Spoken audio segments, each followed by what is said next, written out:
চাঁপাইনবাবগঞ্জ রাজশাহী জেলার লাহোর জায়েজ নয়। 6 মাসের জন্য গেছে, 3 মাসের জন্য। বাপের বাড়িতে গেলে 1 মাস থাকবে, একটাও ঠিক নয়। যেমনভাবে আমি বলেছি চাঁপাইনবাবগঞ্জ জেলার রাজশাহীর এতদা অঞ্চলের দিয়াড়ের বিবাহের শুরু থেকে শেষ পর্যন্ত একটা কাজও জায়েজ নয়, সবই হারাম। সেটা ক্ষীরকাঁচি হোক, আর বরন্থা হোক, আর আমাটা হোক, আর মাঝা খরচ হোক, আর যেটাই হোক, বিবাহের এমন কোনো কাজ নাই যেটা জায়েজ, সবই হারাম। এই যাবৎ এখন পর্যন্ত চাঁপাইনবাবগঞ্জ রাজশাহীর এইসব দিয়াড়ের এমন কোনো হুজুর আমার সামনে দাঁড়ায়নি যে বলতে পারে যে এটা ঠিক। আমি তো না করে দিয়েছি সবকে। আপনি প্রমাণ করান দেখি কিভাবে করবেন। বিবাহের বাড়ি পাঠাবেন না স্ত্রীকে, বাড়িতে থাকবে কারফুজারি, কারযুগ বলছে ফখরুদ্দিন। 7টার সময়তে ভ্যান চালক বলছে 7টা বেজে গেছে, তাড়াতাড়ি বাড়ি চলে যাবো, তাড়াতাড়ি বাড়ি চলে যাবো। কেন গো? বলে ফখরুদ্দিনের যুগ। কী যে হয়!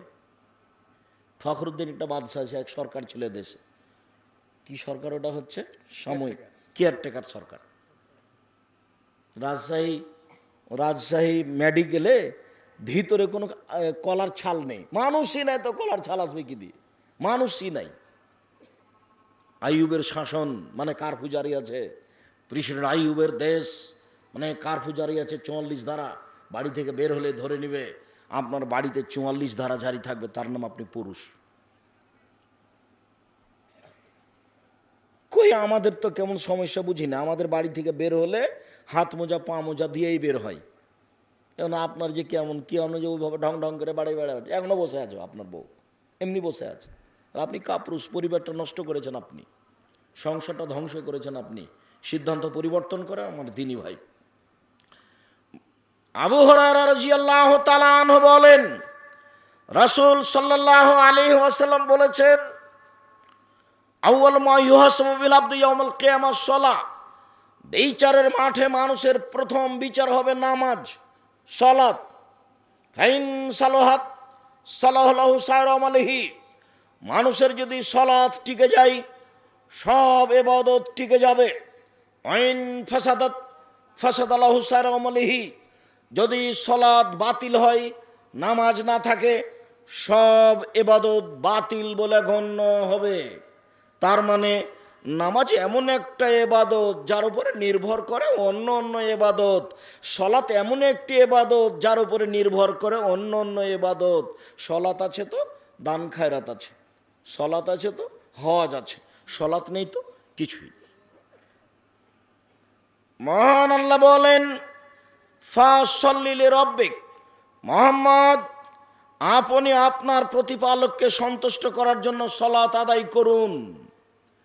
মহান আল্লাহ বলেন, হাফিজু আলাস সালাওয়াত ওয়াস সালাতিল উস্তা, তোমরা 5 ওয়াক্ত সালাত ঠিক ঠিক আদায় করো, বিশেষভাবে আসরের সালাত। সংক্ষিপ্ত বিবরণে আল্লাহ বললেন সালাত আদায় করতেই হবে যে কোনো মূল্যে। অজু করে সালাত আদায় করতে হয়, পানি নেই, তায়াম্মুম করে সালাত আদায় করতে হবে, মাটি নেই, বিনা অজুতে বিনা তায়াম্মুমে সালাত আদায় করতে হবে, করতেই হবে। কেবলার দিকে, কাবার দিকে, পশ্চিম দিকে মুখ করে নামাজ পড়তে হয়। কেবলা বোঝা যায় না, বিনা কেবলাতেই পড়তে হবে। দাঁড়িয়ে নামাজ পড়তে হয়, দাঁড়িয়ে থাকা যায় না, বসে থেকে পড়তে হবে। বসে থাকা যায় না, শুয়ে থেকে সালাত আদায় করতে হবে। পরিষ্কার কাপড় পরে সালাত আদায় করতে হয়, পরিষ্কার কাপড় নেই, যেই কাপড়ে পেশাব পায়খানা লেগে আছে সেই কাপড় পরেই সালাত আদায় করতে হবে যে কোনো মূল্যে। পরিষ্কার অপরিষ্কার কোনো কাপড়ই নেই, আপনি উলঙ্গ অবস্থায় আছেন, এই উলঙ্গ অবস্থাতেই সালাত আদায় করতে হবে। এই ছেলে, কিছুক্ষণ অপেক্ষা করবেন। আমিও আলোচনার, যদিও লম্বা আলোচনা, তবু আমি শেষের দিকে আসছি। আপনি আপনার ব্যস্ততা আমাকে দেখাবেন না দয়া করে। 4-5 বছর থেকে ঝুলছেন শুধু খালি আমাকে এখানে নিয়ে আসার জন্য। 4-5 বছর থেকে ঝোলার পরে এসেছি, তবু আবার কখন আসবো, আসার যা গতি, যদিচ আমি দিয়াড়ের মানুষ, তবু এসব গতি এখন আর আমি গ্রহণ করতে পারি না। আপনার সাথে আমার দূরত্বের কিছু নেই, আপনাকে আমি ভালোবাসি, কিন্তু এই পরিবেশে আমার কাছে আসার মতো পরিবেশ নাই, যার কারণে আমি আপনারটা ভালোবাসা থাকলেও কমি মাদ্রাসাকে আমি ভালোবাসলেও আসতে পারি না। যেমন ওই রাত্রে মোটর সাইকেলের পিছনে চড়ে আসা, এটা আমার কাছে আমার গতির মধ্যে পছন্দ নয় এখন। তো এক সময় তো এটা হেঁটে আসা আমার কাছে ছিল সহজ, যার কারণে অল্প সময় বসে থাকাটাকে আপনি মনে করবেন যে জীবনের একটা বিশাল পাওয়া। পেশাব পায়খানা লাগলে একটু দেরি করেন। আর আমি তো আর এইসব জুলেখার কাহিনী বলতে আসিনি যে আপনি বাদাম কিনবেন আর খাবেন আর এইসব জুলেখার কাহিনী শুনবেন। যা বক্তব্য বলেছি এটা আপনার জন্যই বলেছি, মরা পর্যন্ত মনে রাখবেন। যে কোনো মূল্যে নামাজ পড়তে হবে, কোনো পথ নেই, কাপড়ই নেই, উলঙ্গ হয়ে আছে তবুও পড়তে হবে। 2, যারা সালাত আদায় করে না তারা কেমন? রাসূল সাল্লাল্লাহু আলাইহি সাল্লাম বললেন, মান তারাকা সালাত মুতাআম্মিদান ফাকাদ কাফারা। কেউ যদি ইচ্ছাকৃত নামাজ না পড়ে তাহলে সে কাফের।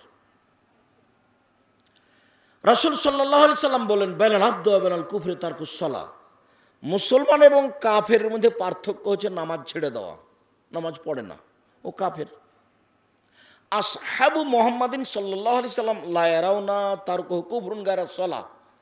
মুহাম্মদ সাল্লাল্লাহু আলাইহি সাল্লামের সঙ্গী সাথীরা এই 5 ওয়াক্ত নামাজ না পড়লে কাফের মনে করতেন, অন্য কিছু ছেড়ে দিলে কাফের মনে করতেন না। রোজা ছেড়ে দিয়েছে তো মনে করতেন না যে এটা কাফের হয়ে গেছে।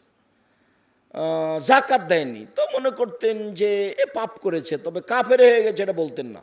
রাসূলের সাহাবেগণ মনে করতেন কেউ যদি নামাজ ছেড়ে দিয়েছে তো কাফের হয়ে গেছে। তাহলে সালাত ছেড়ে দিলে কাফের হয়ে যায়, এই কথা মুহাম্মদ সাল্লাল্লাহু আলাইহি সাল্লাম বলেন। এবার সালাত আদায় করে কিন্তু রাসূলের পদ্ধতিতে করে না। এই বাক্যটার সাথে আর একটু বাক্য বলে নি, সালাত আদায় না করলে মানুষ কাফের হয়ে যায়। বুখারী মুসলিমের এক হাদিসে এসেছে, রাসূল সাল্লাল্লাহু আলাইহি সাল্লাম বলছেন, উমিরতু আন উকাতিলা সাথে ইয়াকুলু লা ইলাহা ইল্লাল্লাহ ওয়া ইকিমুস সালাহ। আমি মানুষের সাথে যুদ্ধ চালিয়ে যাব যতক্ষণ পর্যন্ত লা ইলাহা ইল্লাল্লাহ না বলছে এবং সালাত আদায় না করছে। সালাত আদায় না করলে আমি তাকে পিটিয়ে সালাত আদায় করাবো। বুখারী মুসলিমের হাদিস এইভাবে বুঝাই। তো এই হাদিসের ভিত্তিতে ইমাম আহমদ বিন হাম্বল বলেছেন, কেউ যদি নামাজ না পড়ে তাহলে তাকে কুরবানি করতে হবে, জবাই করে দিতে হবে, হত্যা করতে হবে। ইমাম আবু হানিফা রাহিমাহুল্লাহ বলছেন, কেউ যদি নামাজ না পড়ে তাহলে তাকে জেলখানায় বন্দি করে পিটিয়ে পড়াতে হবে। আরবি বিদ্বানেরা এখন বলছেন যে স্বামী যদি নামাজ পড়ে স্ত্রী যদি না পড়ে তো বিবাহটা নেই, বিবাহ কেটে গেছে, ওদের সংসার এখন এমনিতে আছে। যে না, একজন তো নামাজ পড়ে একজন তো পড়ে না, বিবাহটা নেই, বাতিল হয়ে গেছে। চেয়ারম্যানও লাগে না, মেম্বারও লাগে না, খাতা কলমও লাগে না, বিবাহ এমনিতেই নেই। শুধু তাই বলছেন না, আরো বলছেন যে কোনো বেনামাজি মারা গেলে ওর কবর মুসলমানের কবরস্থানে হবে না, ওকে ফেলে দিতে হবে শ্মশান ঘাটে। হিন্দু মারা গেলে যেখানে ফেলে দেয় সেখানে দিতে হবে। এই কথাই কলমে লিখেছেন আরবি বিদ্বানেরা। তাহলে আপনি এখন বুঝেন আপনার নামাজের অবস্থা। এই চালাই, তুমি এসেছো এখানে নামাজ পড়ো, বলো আজ থেকে সালাত আদায় করবো ইনশাআল্লাহ। কথা ভালো করে শুনতে পাওনি মনে হয়। বাইরে গিয়ে চা খাচ্ছ নাকি? বাইরে ওখানে চায়ের ওখানে আড্ডা পিটছ? ওই সাহস কি করে আসলো? আজকের পর থেকে নামাজ ছাড়বেন না। মানুষের জীবনে যেটা সবচেয়ে জরুরি কাজ, মানুষের জীবনে এর চেয়ে কোনো জরুরি কাজ পৃথিবীতে নেই, সেটা হলো নামাজ। মানুষের জীবনে দ্বিতীয় জরুরি কাজ হলো হালাল রুজি। ভুলেও কোনো দিন, এখন তো আর জমি জায়গার ক্লিয়ার হয়ে গেছে, ধান গাঁটছেন কাটছেন। এক সময় তো ধান মাপার কাটার সময় তো জমি মাপতে হতো, ধান বোনার সময় তো জমি মাপতে হতো। তা আমার মাঝে মধ্যে খুব ধোকা হয় যে আপনি যখন কাটার সময়তে ফাঁড়ি দিচ্ছিলেন তো মাঝামাঝিতে একটা ধানের থোপ পড়েছিল, তো ওটা আপনি কোন দিকে করেছিলেন? ফাঁড়িটা আপনি দিচ্ছিলেন, ধান কাটবো তো ফাঁড়ি দিয়ে দুদিকে একটু চাপা নাও, তো মাঝামাঝিতে একটা থোপ পড়েছে, ওটা কি করেছেন? ওটা নিজের দিকে করেছেন। এখন কি হবে? ওটা তো মানুষের হক নষ্ট, খুব জটিল জিনিস। শহীদ হয়ে গেলে সব পাপ ক্ষমা হয়ে যায়, কিন্তু ঋণ মানুষের সাথে যেটা জড়িত পাপ সেটা ক্ষমা হয় না। খুব কঠিন জিনিস। যার জন্য এখন যতদিন এরকম ঘটেছে, জমি জায়গা যদি কারো দখল করে থাকেন ছেড়ে দেন, দরকার নাই। ছেলে মেয়ে নিয়ে এইসব সম্পদ উপার্জন করে কালকে কেউ সাথ দেবে না, মরলে একেবারে বিশাল ব্যাপার, কেউ সাথ দেবে না। আপনি আপনার বাপের যতটুকু উপকার করছেন আপনার ছেলে ততটুকু উপকার করবে না, কেননা দিন যত যাবে পরিবেশ তত খারাপ হবে। সালাত আদায় করলো কিন্তু রাসূলের পদ্ধতিতে করলো না, তাহলে কি হবে? তাহলে ও জাহান্নামে যাবে। একাধিক সহিহ হাদিস। তার মূল দিকগুলো হচ্ছে রুকু সিজদা, এগুলো যদি ঠিক না হয় তাহলে নামাজ কবুল হবে না। শাকিক রাদিয়াল্লাহু তাআলা বলেন, রাআ হুযাইফা রাদিয়াল্লাহু তাআলা রাজুলান, হুযাইফা একজন লোককে নামাজ পড়তে দেখলেন, লাম ইতুম রুকু ওয়ালা সুজুদাহা, সে লোকটা রুকু এবং সিজদা ঠিক মতো করলো না। তখন হুযাইফা রাদিয়াল্লাহু তাআলা বললেন, ইন্নাকা লাম তুসাল্লি, তুমি সালাত আদায় করনি। তারপরে বললেন, ও যদি এখন মারা যায় তাহলে মুসলমান অবস্থায় মারা যাবে না, নবীর পদ্ধতিতে তার মরণ হবে না, নামাজ পড়েছে তবু এ অবস্থা। তার মানে রাসূলের পদ্ধতিতে পড়তে হবে, জরুরি, রাসূল যেভাবে পড়েছেন। এবার আমার দিকে লক্ষ্য করেন, আমি কয়েক মিনিট সালাত আদায় দেখাই। এক, সালাত আদায় করতেই হবে। দুই, করে না যারা তারা কাফের। তিন, করে কিন্তু রাসূলের পদ্ধতিতে করে না, তখনও জাহান্নামে যাবে। চার, কিভাবে সালাত আদায় করতে হবে? আল্লাহু আকবার, ডান হাতের কবজি বাম হাতের কবজির উপরে রাখবেন। আল্লাহু আকবার বলার পূর্বে সুন্দর করে ওযু করে নিন। সুন্দর ওযু বুঝেন? মানে তিনবার করে হাত পা ধুইবেন, ধোয়ার জায়গাগুলি তিনবার পানি দেওয়া নয়, কবজি পর্যন্ত ধুইতে তিনবার পানি দিতে হবে, এই কথা আল্লাহর নবী বলেননি। কবজি পর্যন্ত ধুইতে গিয়ে যদি 10 বার পানি দিতে হয় দেন। সম্পূর্ণ যখন ভিজে গেছে তখন পানি দিয়ে ভিজাবেন, তার নাম দ্বিতীয়বার ধোয়া। আবার তাতে পানি দিয়ে ধুইবেন, তার নাম তৃতীয়বার ধোয়া। সুন্দর যদি ওযু করতে পারেন তাহলে আপনার সব পাপ ক্ষমা হয়ে যাবে। সুন্দর করে যদি আপনি ওযু করতে পারেন তাহলে আপনি হয়ে যাবেন সেই দিনের মতো যেদিন তার আপনার মা আপনাকে জন্ম দিয়েছে, নিষ্পাপ হয়ে যাবেন।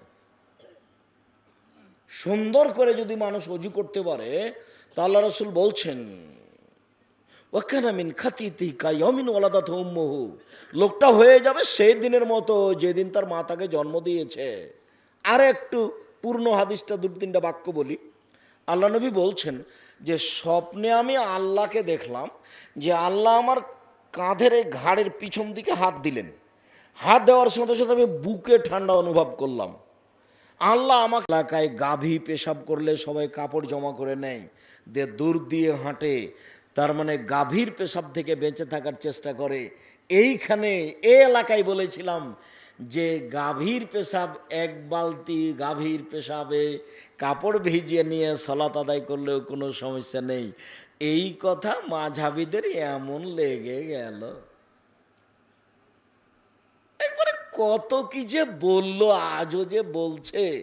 ছি ছি ছি ছি ছি ছি, এ কি মওলানা মানুষ বলছে যে গাভীর পেশাবে কাপড় ভিজিয়ে নিয়ে সালাত আদায় করলে কোনো সমস্যা নেই। আমি আসলে মূলত এটা বলতে চাইনি। আমি বলতে চেয়েছি যে মানুষের পেশাব এত ভয়াবহ যে একটু ছিটে কাপড়ে লেগে গেলে আর সালাত হবে না, কবরে শাস্তি হবে।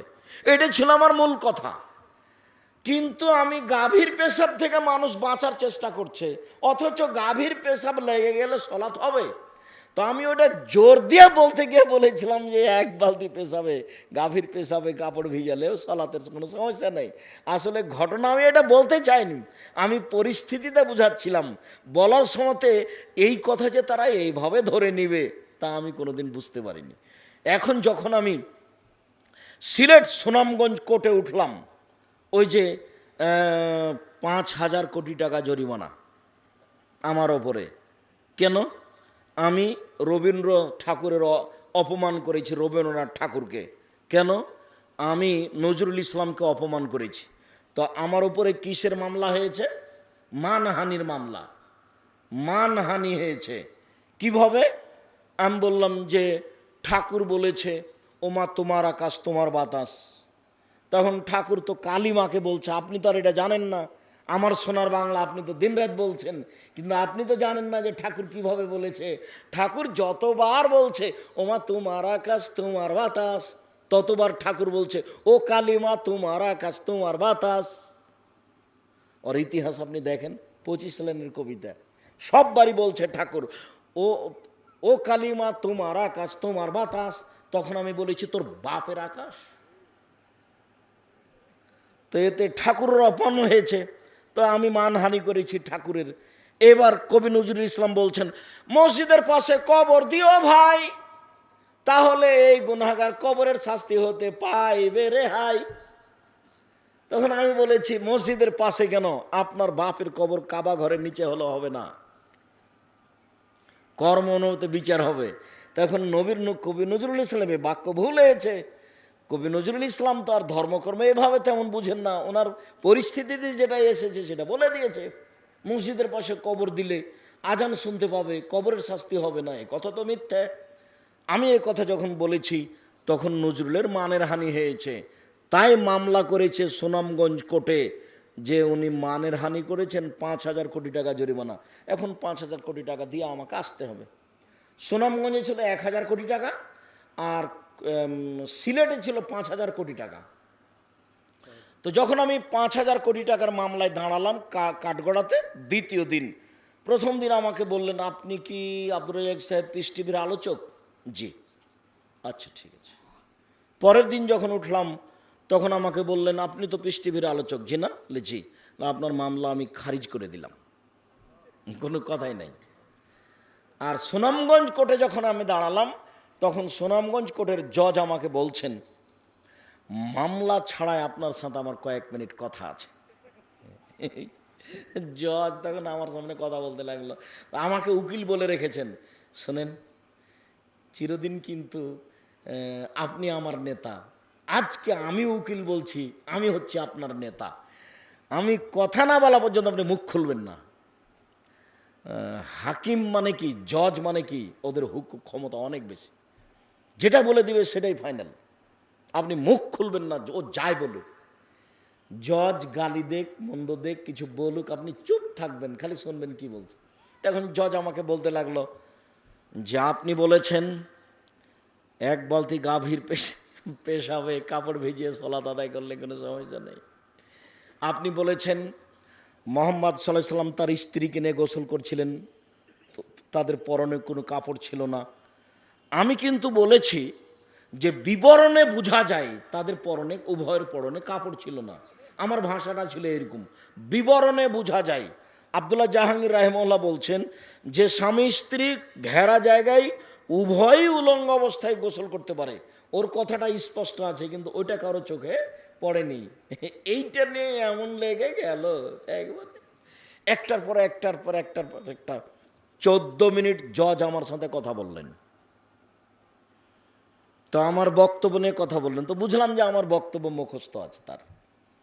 তারপর বললেন যে আপনি যে এই কারণে এখানে এসেছেন আমার মনে হয় না, আমার মনে হয় অন্য কোনো কারণ আছে যার কারণে আপনি এই এতে কোর্টে কাঠগড়ায় উঠেছেন।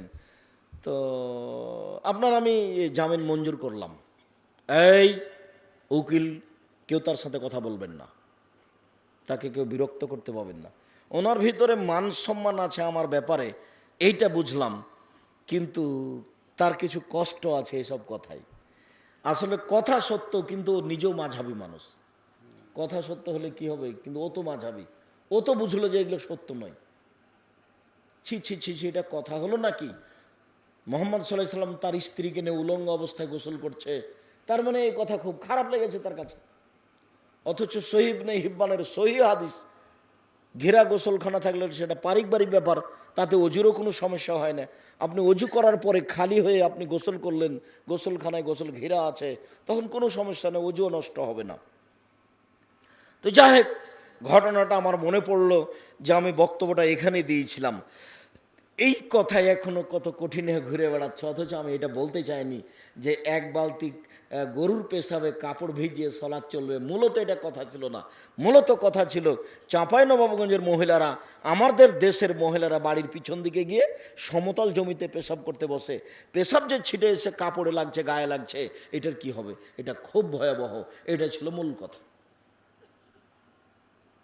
তো পেশাব পায়খানা শেষে পানি দিয়ে পবিত্রতা অর্জন করুন।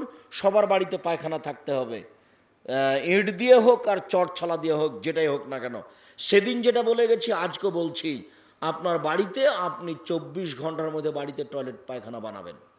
আপনাকে বলছি, এই চলাই, তোমাকে বলছি, তোমার মা যেন আর কোনো দিন গুড়হাতে গিয়ে পেশাব পায়খানা না করে, বাড়ির পিছনে গিয়ে এরকম ফাঁকা জায়গায় সমতল জমিতে যেন পেশাব না করে। তুমি তোমার মায়ের জন্য পেশাব করার একটা জায়গা ঠিক করে দিবা। তোমার মায়ের মান সম্মান রক্ষা করার চেষ্টা তুমি করো, তোমাকেই করতে হবে। তোমার বাপ বুঝেনি, তুমি বুঝো। আর মোহর তোমার বাপ দেয়নি, তুমি দিয়ে দিবা। তোমার মায়ের যে মোহর বাঁধা আছে, চাঁপাইনবাবগঞ্জে মোহর মানে কিছুই না। মরার সময় তো বলছো তোর স্বামীর কাছে মাপলে, তোর স্বামীর কাছে মাপলে, মোহরটি মাপলে, যে আমাকে মাফ করতে, কি যে বলছে আল্লাহ ভালো জানে। মোহর মাপ নিতে হবে, মোহর নেকি দিয়ে বুঝিয়ে দিতে হবে বিচারের মাঠে, মোহর দিতেই হবে। আগামীকাল সন্ধ্যা হতে হতে মোহর দিয়ে দিবেন। যদি টাকা না থাকে তাহলে 10 শতক 20 শতক 1 বিঘে জমি লিখে দিবেন। 1 সপ্তাহ সময় থাকলো, বৃহস্পতিবার পর্যন্ত, বৃহস্পতিবার পর্যন্ত সময় মোহর দিয়ে দিবেন, জরুরি দিতেই হবে। চাঁপাইনবাবগঞ্জের ভাষাতে আপনি দেবেন, আপনার বাপকে দিতে হবে, দিতেই হবে। মোহর দেরি করেছেন কেন? কোন যুক্তিতে? কোন যুক্তিতে এতদিন পর্যন্ত মোহর দেননি কেন? কি বুঝাতে চাচ্ছেন? এটা সবচেয়ে যেটা গুরুত্বপূর্ণ শর্ত ছিল, এটা মোহর দিতে হবে। আল্লাহু আকবার। সুন্দর করে উজু করবেন, তারপরে এই পর্যন্ত হাত উঠাবেন, এইভাবে, এভাবে করবেন না। আল্লাহু আকবার, এরকম করবেন না। আল্লাহু আকবার, এরকম করবেন না। আল্লাহু আকবার, এরকম করবেন না। সব কাঁধ সামনাসামনি। আল্লাহু আকবার। আরেকটা হাদিস, কানের লতি সামনাসামনি। আল্লাহু আকবার, আরেকটু উঁচা হলো। আল্লাহু আকবার, কাঁধ সামনাসামনি, আরেকটু উঁচা, কানের লতি। আল্লাহু আকবার। যারা প্রজেক্টর দেওয়া আছে তো, দিনী মহিলারা, দিনী বোনেরা, আপনারা খুব খেয়াল করবেন। আল্লাহু আকবার। সুন্দর করে অজু করবেন। অজু করার পরে মাথা থেকে কাপড় পড়ে গেলে অজু নষ্ট হয় না। অজু করার পরে কুকুরে কাপড় ছুঁয়ে নিলে অজু নষ্ট হয় না। অজু করার পরে বাচ্চাকে দুধ খাওয়ালে অজু নষ্ট হয় না। অজু করার পরে নখ কাটলে অজু নষ্ট হয় না। অজু করার পরে খিলখিল করে হাসলে অজু নষ্ট হয় না। অজু করার পরে হাঁটুর উপরে কাপড় উঠে গেলে অজু নষ্ট হয় না।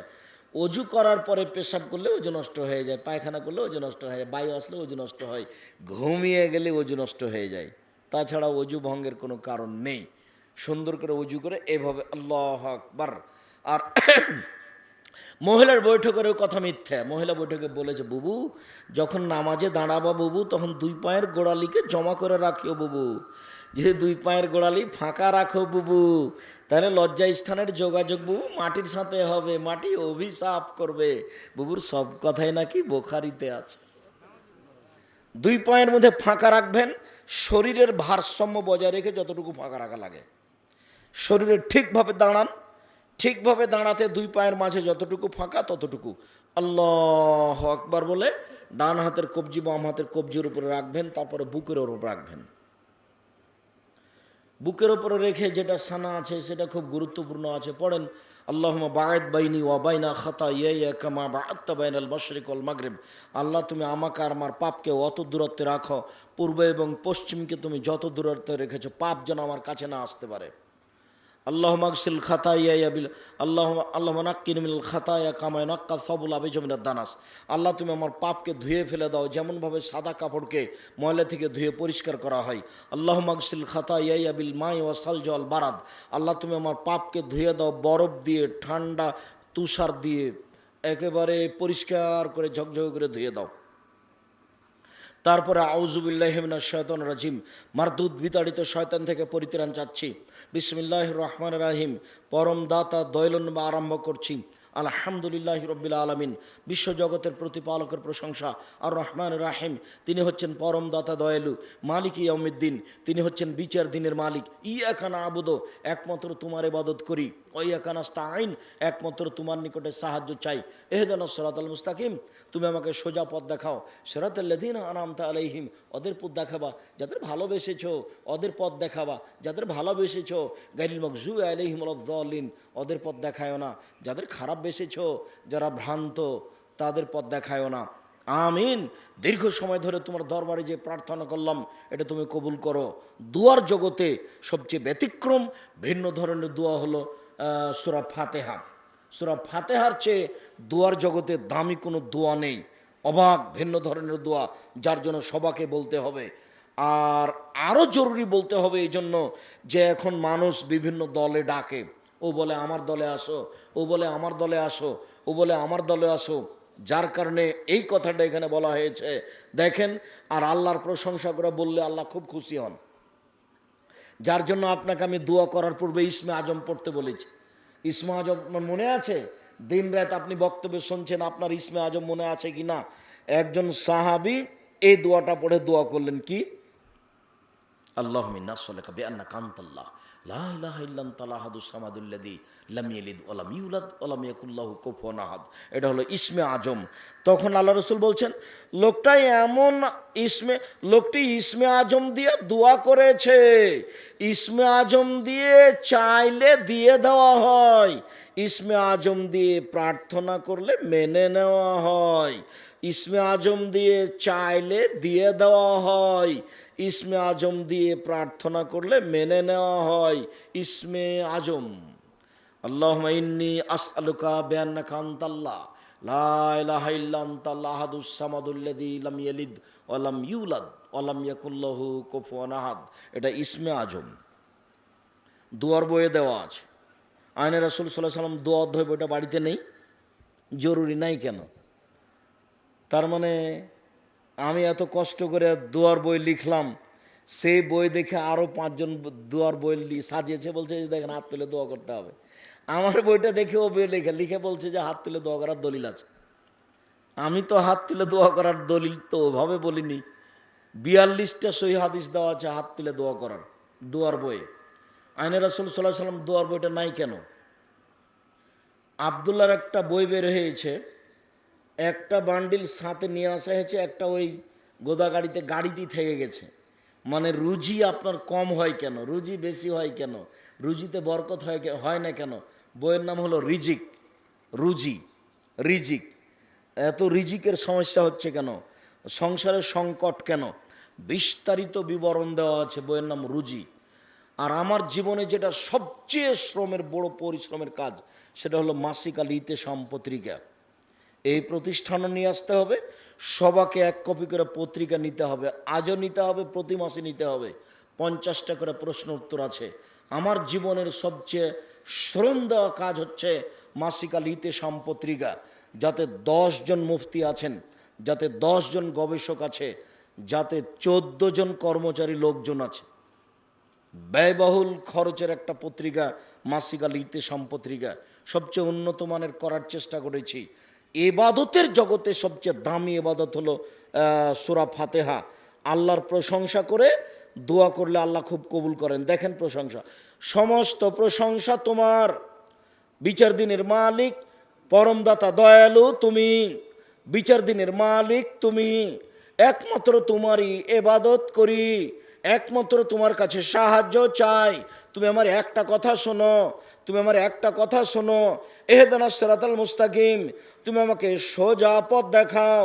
ওরা বলছে এই দল করো, ওরা বলছে এই দল করো।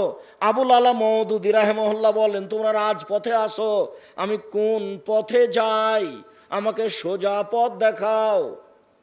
এই হলো সূরা ফাতিহা। তারপর অন্য একটা সূরা, তারপর আপনি রুকুতে যাবেন। এক খেলে আমার দিকে চেয়ে থাকেন 2 মিনিট।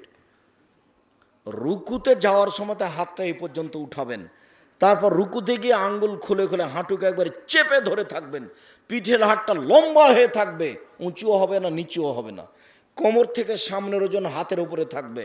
সুবহান রব্বিল আজিম বলবেন। আরও দোয়া আছে, একবারে সোজা করে রাখবেন পিঠে, রডের মতো করে আঙ্গুল খুলে খুলে রাখবেন, মাথাটা এভাবে রাখবেন না, মাথাটা এভাবে নিচু করবেন না। একাধিক সহিহ হাদিস। তারপরে উঠলেন, সামি আল্লাহু লিমান হামিদা রাব্বানা লাকাল হামদ হামদান কাসিরান তাইয়িবান মুবারাকান ফি, দাঁড়িয়ে থেকে যাবেন, দোয়া পড়বেন হাত ছেড়ে দিয়ে, হাত আর বুকে বাঁধবেন না, দাঁড়িয়ে থেকে যাবেন। এরপরে সিজদায় চলেন, 7 হাড়ের উপরে সিজদা করতে বলা হয়েছে। নাক কপাল 1, 2 হাত 3, 2 হাঁটু 5, 2 পায়ের বৃদ্ধাঙ্গুল 7, আর পাটা এইভাবে জমা হয়ে থাকবে। আয়েশা রাদিয়াল্লাহু তাআলা আনহা বলেন, আমি একবার বিছানায় দেখছি আল্লাহ নবী নেই, তো কই আল্লাহ নবী, কই আল্লাহ নবী, আমি অন্ধকার ঘরে হাত দিয়ে খুঁজছি, খুঁজতে খুঁজতে দেখলাম যে আমার হাতের তলায়, হাতের এই তালুটা রাসূলের 2 পায়ের পাতার উপরে গিয়ে পড়লো, পেটে গিয়ে পড়লো। পায়ের পেট হচ্ছে পায়ের যেটা মাটিতে ঠেকে না, সেটা হলো পায়ের পেট। তো রাসূলের পা দুটি এইভাবে খাড়ো হয়েছিল, আমার হাতটা গিয়ে 2 পায়ের পেটের উপরে পড়েছে। তার মানে সিজদার সময় পা দুটি জমা ধরে থাকবে, বৃদ্ধাঙ্গুল সহ গোড়ালি সহ এভাবে জমা থাকবে। আর মাথাটা 8-10 আঙ্গুল আগিয়ে রাখবেন, হাতকে এভাবে উঁচু রাখবেন যেন পেটের নিচ দিয়ে ছাগলের বাচ্চা পার হতে পারে। পুরুষ নারী একই হুকুম। বলবেন সুবহান রাব্বিয়াল আলা, উঠে আসেন, দোয়া পড়েন, আবার যান, দোয়া পড়েন। এ হলো 1 রেকাত। এভাবে আর 1 রেকাত। 2 রেকাতের যদি আত্তাহিয়াতুর বৈঠক হয় তাহলে বাম পায়ের পাতার উপরে বসবেন, ডান পা খাড়ো করে রাখবেন। যদি সালামের বৈঠক হয় তাহলে আমার দিকে দেখেন, আঙ্গুলগুলি জমা জমা করে হাঁটুর উপরে রাখবেন, আর ডান হাতের কনিষ্ঠ আঙ্গুল আগে 2টা আঙ্গুল জমা করবেন, কুঁড়ে আঙ্গুল এবং তার পরেরটা জমা করেন তো দেখি। এই ছেলে ঘুমাচ্ছ কেন? জমা করো, আগে 2টা জমা করো। আপনি দিনই বোন, আপনাকে বলছি, এই মেয়ে এদিকে শোনো, এভাবে আঙ্গুল 2টা জমা করো। তারপর 3য় আঙ্গুলের নখের উপরে বৃদ্ধাঙ্গুলের পেটটা রাখেন, তারপর হাঁটুর উপরে রেখে দেন। এই বৃদ্ধাঙ্গুলের পরের আঙ্গুলটা অবিরাম নড়বে। ইল্লাল্লাহর সময়তে একবার নড়াতে হবে এই কথা ঠিক নয়, মিথ্যা। অবিরাম নড়বে, যতবার নড়াচ্ছেন ততবার শয়তানকে আঘাত করছেন। আত্তাহিয়াত, দুরুদ, দুআয়ে মাসুরা। তারপরে আমার একটা পরামর্শ, বলেন তো সেটা কি? রব্বির হামহুমা কামা রাব্বায়ানি সাগীরা। কোনোদিন ভুলবেন না, হে আমার প্রতিপালক, তুমি আমার বাপ মাকে দেখো, বাল্য অবস্থা আমাকে যেভাবে দেখেছিল। সম্মানিত দিনী ভাই বোন, আরও দোয়া যেটা মুখস্থ আছে পড়বেন, এখন সব দোয়া পড়তে পারেন। তারপর আসসালামু আলাইকুম রহমতুল্লাহ, আসসালামু আলাইকুম রহমতুল্লাহ। এখন যা আছে তার জিকির, তাসবিহ তাহলিল, জিকির, আজকার। হাত তুলে দোয়া করা ব্যক্তিগত ব্যাপার, যখন ইচ্ছে তখন করবেন। জরুরি কথা, 1, যে কোনো মূল্যে 5 ওয়াক্ত সালাত আদায় করতে হবে। উপদেশ, নসিহত 4টে, জরুরি কথা, নসিহত 4টে। 1, 5 ওয়াক্ত সালাত আদায় করতে হবে। 2, হালাল রুজি খেতে হবে। 3, প্রত্যেক দিন কোরআন মাজিদ তেলাওয়াত করতে হবে, অন্তত সূরা ইখলাস। 4, 2 জন যেখানে বসে আছে সেখানে বসতে পাবেন না। এই ছেলে তোমাকে বলছি, 2 জন যেখানে বসে আছে সেখানে বসতে পাবা না। কেন? ওখানে বদনাম হচ্ছে, বা একটু পরে বদনাম শুরু হবে, তুমি ওখানে বসিও না, বসে গল্পই করবে না। জরুরি প্রয়োজন ছাড়া বাড়ির বাইরেই যাবা না। আর আজকের জন্য আর একটা উপদেশ থাকলো 5, আজ থেকে আপনার বাড়িতে 44 ধারা জারি থাকবে 24 ঘন্টা। ছেলে মেয়ে কেউ বাইরে যেতে পাবে না। চোখ যেভাবে ঘুরে বউ সেভাবে চলে, তার নাম ক্ষমতা।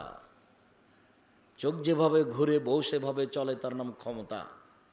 এই বাড়িতে আপনার কঠোরতা আজ থেকে চালু। 5টা উপদেশ, 5 নাম্বারটা আপনার জন্য থাকলো। স্বাভাবিকভাবে 4টে থাকে। 1, 5 ওয়াক্ত সালাত। 2, হালাল রুজি। 3, কোরআন তেলাওয়াত। 4, জরুরি প্রয়োজন ছাড়া কোথাও যাওয়া হবে না। 2 জন যেখানে বসে আছে সেখানে বসা হবে না। দোকানে বসে গল্প করা যাবে না, ওখানে ল্যাংটা মেয়ে নাচে আর এদিকে কথা চলে। 4 জরুরি প্রয়োজন, আপনার বাড়ির উপরে 44 ধারা জারি থাকবে। এরপরে এটা দ্বীনি প্রতিষ্ঠান, কওমি মাদ্রাসা। আজকে বলে নয়, রমজান মাসে সবাই টাকা পয়সা জাকাত দিয়ে পাঠাবেন। আর প্রতি বছর যখন জালসা হবে তখন আপনি, আপনার ছেলে, আপনার মেয়ে, আপনার স্ত্রী সবাই টাকা পয়সা নিয়ে আসবেন। দানের ব্যতিক্রম জায়গা হলো এই কওমি মাদ্রাসা। এতটা অঞ্চলে, দিয়াড় অঞ্চলে কওমি মাদ্রাসা গড়ে উঠেছে। আপনাদেরকে দোয়া করতে হবে, সহযোগিতা করতে হবে। সকল দিনী ভাই বোনকে এই পর্যন্ত বলে আমাদের জামিয়া সালাফিয়ার জন্য দোয়া করার ব্যাপারে। আর রূপগঞ্জ, নারায়ণগঞ্জ, ঢাকায় 4-5 মার্চে সম্মেলন হবে। উপস্থিত হওয়ার অনুরোধ জানিয়ে স্টেজ থেকে বইগুলি সংগ্রহ করতে বলছি।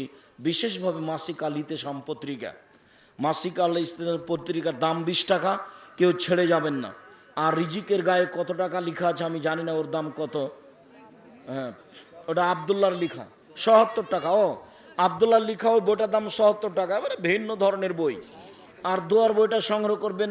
এই কয়েকটা বইয়ের আদর্শ পুরুষ আছে, আমি একজন আদর্শ পুরুষ কিভাবে হতে পারি। আর আমার দিনী বোনদেরকে দুয়ার বইটা এবং মাসিক লাইতে সম্পত্রিকার সকল দিনী ভাই বোনকে প্রতিষ্ঠানের প্রতি ভালোবাসা দেখিয়ে দানের অনুরোধ জানিয়ে, যার যত, যদি পেশাব পায়খানা না লেগে থাকে জুতা পরে সালাত আদায় করতে পারবেন। আর একটি জিজ্ঞাসা, যদি স্ত্রীর গায়ে হাত লাগাই অথবা স্ত্রীকে চুমা দিতে গিয়ে লিঙ্গ থেকে তরল পদার্থ বের হয় তাহলে কি গোসল ফরজ হবে? জি না, তখন অজু করতে হবে। তরল পদার্থ আসলে অজু করতে হবে, পুরুষ নারী উভয়কেই। রিজিক ৭০ টাকা। যেটার গায়ে যেটা লেখা আছে সম্ভবপর সহযোগিতা করবেন এই মাদ্রাসায়। পড়ে পাওয়া টাকা নিবে, না হয় দান করে দিবে। আপনি 1996 সালে ঢাকা গিয়েছিলেন। এক বিতর্কিত বৈঠকে সভাপতি ছিলেন আবু তাহের বর্ধমানী।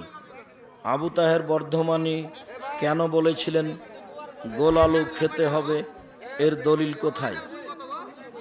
আবু তাহের বর্ধমানী সভাপতি হিসাবে বললেন যে সব জায়গাতে হাত তুলে দোয়া করার প্রমাণ থাকতে হবে, তো নামাজের পরে সবাই মিলে হাত তুলে দোয়ার প্রমাণ দেখান। তখন উনি বললেন যে গোল আলু খেতে হবে, তার প্রমাণ দেখান। তখন আব্দুল সাত্তার ত্রিশালী সাহেব বললেন ভাত খেতে হবে, তার দলিল দেন তাহলে। তখন উনি বলেছিলেন চুপ থাক বেয়াদব। আমার মনে হচ্ছিল যে হয়তো আবু তাহের বর্ধমানী বয়সে বড়। আপনি মুফতি কাজী ইব্রাহিমকে কেন দেখতে পারেন না? মুফতি কাজী ইব্রাহিমকে তো আমি দাওয়াত দিই, দেখতে পারি না মানে এটা আবার কোন কথা? কাজী সাহেবের ফতোয়ার সাথে আমাদের ফতোয়ার মিল নাই, এটা ভিন্ন কথা। হতেই পারে, অমিল তো হতেই পারে, সবার ফতোয়া একই হবে।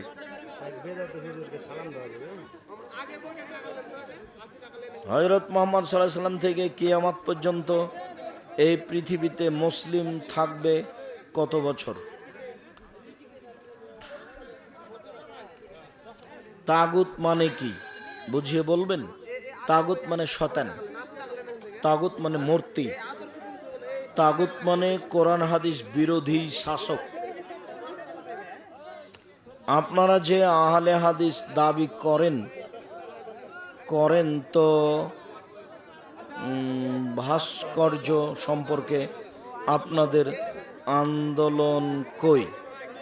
আন্দোলন আমি ফের কবে করি? ভাস্কর্য না জায়েজ, ও তো আমি চিরদিন বলেছি। বক্তব্য তো কঠোরভাবে আছে, তুমি ঘুরছে দেখছো। তুমি আমার মতো একটা বক্তব্য দিয়েছো নাকি সেটা দেখো বেটা, বা তোমার হুজুর দিয়েছে নাকি? আমার বক্তব্য তো আছে 24 ঘন্টায় মূর্তি ভেঙে দিতে হবে। তুমি এই বোকামি কথা আমাকে দেখায় না। মূর্তি ভেঙে দেওয়ার বক্তব্য আমার চেয়ে এদেশের মাটিতে কারো কঠিন আছে নাকি সেটা দেখো। সারা বিশ্বে একই দিনে একই দিনে সম ও ঈদ করা যাবে কি? জি না। তা কি আর হয়? কত ঘন্টা আগে পিছে সূর্য ডুবে উঠে, একদিনে হবে না। যারা করছে ভুল করছে। রাষ্ট্রীয় শিরককে শিরক মনে করবে তারা কি? শিরক মনে করবে না তারা কি? তারা মুশরিক। যে আল্লাহ সালাত, সম, হজ, জাকাত ফরজ করেছেন, সে আল্লাহ জেহাদও ফরজ করেছেন। হ্যাঁ, জেহাদ তো বুখারীর হাদিস, কোরআন মাজিদের আয়াত। তোমার জেহাদ নয়, তোমার তো মাথাতে গোবর ঢুকে আছে। তুমি তো রাতের অন্ধকারে মানুষকে মারতে চাও, সেটা তোমার জেহাদ। তোমার নেতাকে তো 12 বছর পড়াতে চেয়েছি, তোমার নেতা নিয়ে আসো আগে। লাইলাতুল কাদর একটা না দুইটা?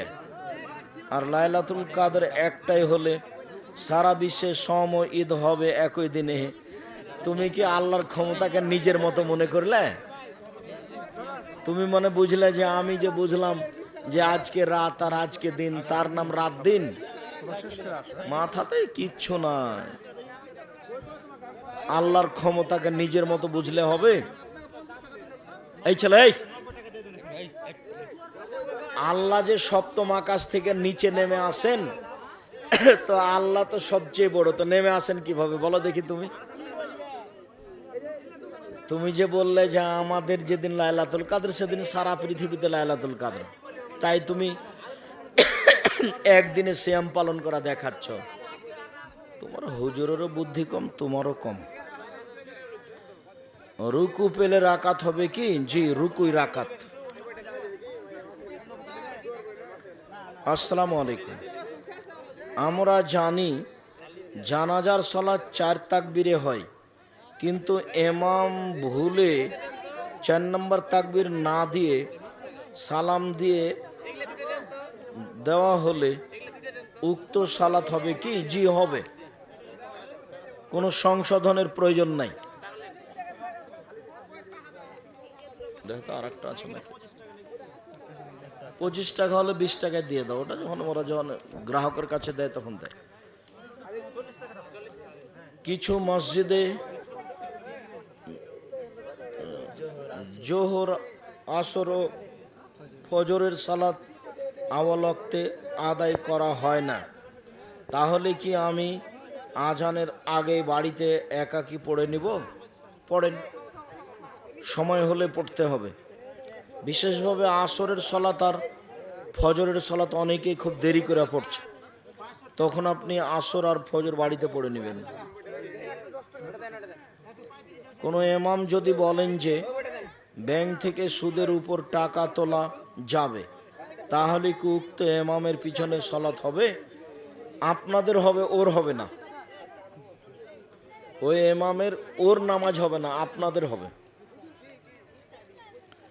একজন চিত্রনায়ক বা নায়িকা উক্ত কাজের দ্বারা উপার্জিত টাকা দিয়ে হজ করলে হজ হবে কি? হবে না। অবৈধ টাকা আল্লাহর দরবারে কবুল হয় না। বাথরুম গান বাজনা করে যে টাকা উপার্জন করেছে, বাথরুম আর পায়খানা একসাথে হলে সেখানে অজু করা যাবে কি? যাবে। যতক্ষণ পেশাব পায়খানায় বসে আছে ততক্ষণ কোনো দোয়া জিকির চলবে না। আল্লাহুম্মা ইন্নী আউযু বিকা মিনাল খুবুসি ওয়াল খাবাইস বলে বসেছে, এবার পানি খরচ করে গোফরানাকা বলে উঠে গেল, এখন ওখানে বিসমিল্লাহ বলে ওযু করতে পারবে, কোনো সমস্যা নেই।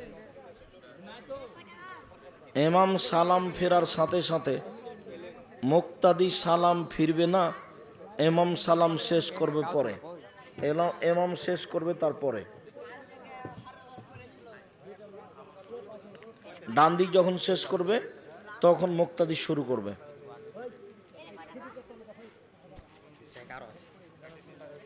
আরো আছে। এখন কি জুমার সালাত 1টা 10 মিনিটে পড়া? 1টা 10 মিনিট বলে তো কোনো কথা নেই। 12টা 10, 15, 20 এরকম সময় শুরু হবে। 1টা 10 বা 1টা বাজতেই কম আছে, এরকম সময়ে পড়লেই হবে, সমস্যা নেই। 1টা 10, 15-তে সমস্যা নেই। নাকি একজন বলছে যে আরবিতে রাতের স্বপ্ন দেখে, এটা কোনো আছে আর কোনো ব্যাখ্যা ট্যাখ্যা বা স্বপ্নের কোনো ওরকম ব্যাখ্যা নেই, স্বপ্ন স্বপ্নই। খারাপ লাগলে কাউকে বলবে না, আর খুব ভালো লাগলে কাউকে বলতে পারে। নাভির নিচে হাত বাঁধলে সালাত হবে কি? নিয়মিত বাঁধলে হবে না, রাসূলকে অপমান করা হলো।